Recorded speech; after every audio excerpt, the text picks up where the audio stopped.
আসসালামু আলাইকুম। হ্যালো বন্ধুরা, MH medicine and health tips থেকে সবাইকে জানাই স্বাগত।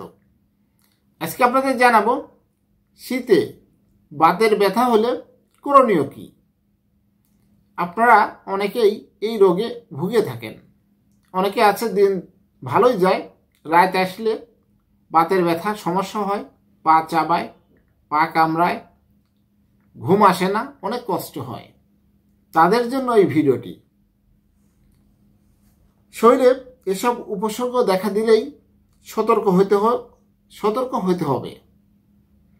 মনে রাখবেন, বাতের ব্যথার এই সমস্যা থেকে মুক্তি পেতে আর্থ্রাইটিস নিয়ন্ত্রণ করতে হবে। লাইফস্টাইল কিছু পরিবর্তন এনেই এই সমস্যার সমাধান করা যায়। কিছু নিয়ম অনুসরণ করা উচিত, চলুন জানা যাক। 1. প্রতিদিন 30 থেকে 40 মিনিট শরীর চর্চা করুন অথবা আধা ঘন্টা হাঁটার অভ্যাস করুন। এতে দেহে রক্ত সঞ্চালন বাড়বে, অন্যদিকে শরীরের ব্যথা কমবে।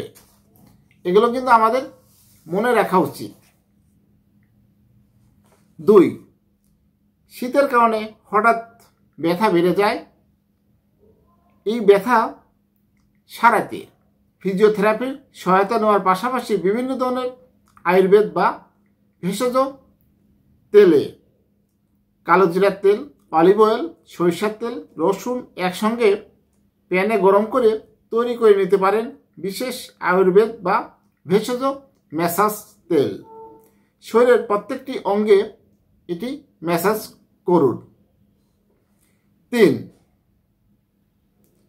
চীনা চিকিৎসা পদ্ধতির আকুপাংচারকে কাজে লাগাতে পারেন, তবে এই পদ্ধতি অনুসরণের আগে চিকিৎসকের পরামর্শ নেওয়া খুবই প্রয়োজন। 4. সুপরিকল্পিত ডায়েট অনুসরণ করে শরীরের বাড়তি ওজন কমানোর চেষ্টা করুন, অর্থাৎ দেহে ওজন বৃদ্ধি করা ঠিক হবে না। অনেক সময় শরীরের অত্যাধিক ওজন ব্যথার কারণ হতে পারে। 5. তাৎক্ষণিক ব্যথা কমাইতে খুব ভালো কাজ করে আদার রস এবং আদার চা। আদা কুচি চিবিয়ে খান, রান্নায় আদা ব্যবহার করে সেটি খাওয়ার চেষ্টা করুন। 6. শরীরের ব্যথা কমাতে vitamin C, omega 3 fatty acid সমৃদ্ধ খাবারের জুড়ি নেই, তাই এইসব ডায়েটে প্রাধান্য দিন সামুদ্রিক মাছ, টুনা মাছ, বাদাম, সয়া নাগেট ইত্যাদি খাবারগুলো। 7. একটানা বসে থাকবেন না। একটানা কিন্তু বসে থাকা ঠিক নয়।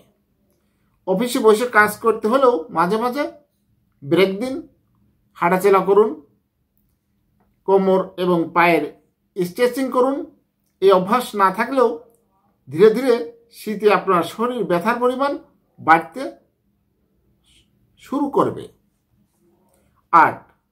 জুতার সঙ্গে কোমর হাঁটু ব্যথার সম্পর্ক আছে, যা অনেকেই অজানা, তাই চেষ্টা করুন সঠিক মাপের ভালো মানের জুতো পরা। জুতার কেনার সময় নজর রাখুন নরম এবং কুশন এবং যুক্ত সোলের ব্যবহার দিকে নজর দিন। 9. শীতে খাবারের প্রাধান্য দিন প্রচুর পরিমাণে শাকসবজি খান এবং ফলমূল।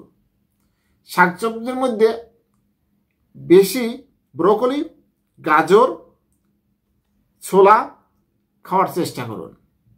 দুধ হজম হলে রোজই তা খেতে পারেন। আবার অনেকেরই সমস্যা রয়েছে যে দেখা যাচ্ছে দুধ খেলে গ্যাসের সমস্যা হতে পারে। ডিমও নিয়মিত খেতে পারেন, এতে প্রোটিন ও ক্যালসিয়ামের ঘাটতি পূরণ হবে। আপনারা জানেন, দেহে ক্যালসিয়ামের অভাব হলে এরকম হাড় বা পায়ের চাবায় বাতের ব্যথা হতে পারে, তাই ক্যালসিয়ামের পরিমাণ বাড়াইতে হবে। 10. ব্যথা কমাতে নিজের ইচ্ছামতো কোনো ওষুধ বা ক্যালসিয়াম ট্যাবলেট খেতে শুরু করবেন না। অনেকে আছে যে ইচ্ছা হলেই একটা ট্যাবলেট খাওয়া শুরু করলাম মন মতো, এগুলো করা ঠিক হবে না। চিকিৎসকের পরামর্শ নিয়ে ওষুধ খেতে হবে, তাও বিশেষজ্ঞ চিকিৎসকের পরামর্শ নেবেন। ইউরিক অ্যাসিডের সমস্যা থেকেও অনেক সময় কোমর, হাঁটু বা শরীরের বিভিন্ন অংশে ব্যথা হতে পারে ইউরিক অ্যাসিডের কারণে। তাই একজন চিকিৎসকের পরামর্শ নিন, তার মতামত নিয়ে, এবং যদি কোনো টেস্ট করতে হয় এবং সেই নির্ধারণ করে দিবে, তার পরামর্শ নিন। আর্থ্রাইটিস বা অথবা বাত ব্যথা এরকম বিশেষজ্ঞ চিকিৎসকের পরামর্শ নিয়ে চিকিৎসা নেবেন, অবশ্যই ইনশাল্লাহ ভালো হয়ে যাবেন। আমার এই ভিডিওটি যদি ভালো লাগে, নতুন নতুন ভিডিও পেতে আমার চ্যানেলটি এখনই সাবস্ক্রাইব করে রাখুন, লাইক, কমেন্ট, শেয়ার করুন। সবাই সুস্থ থাকুন। আল্লাহ হাফেজ।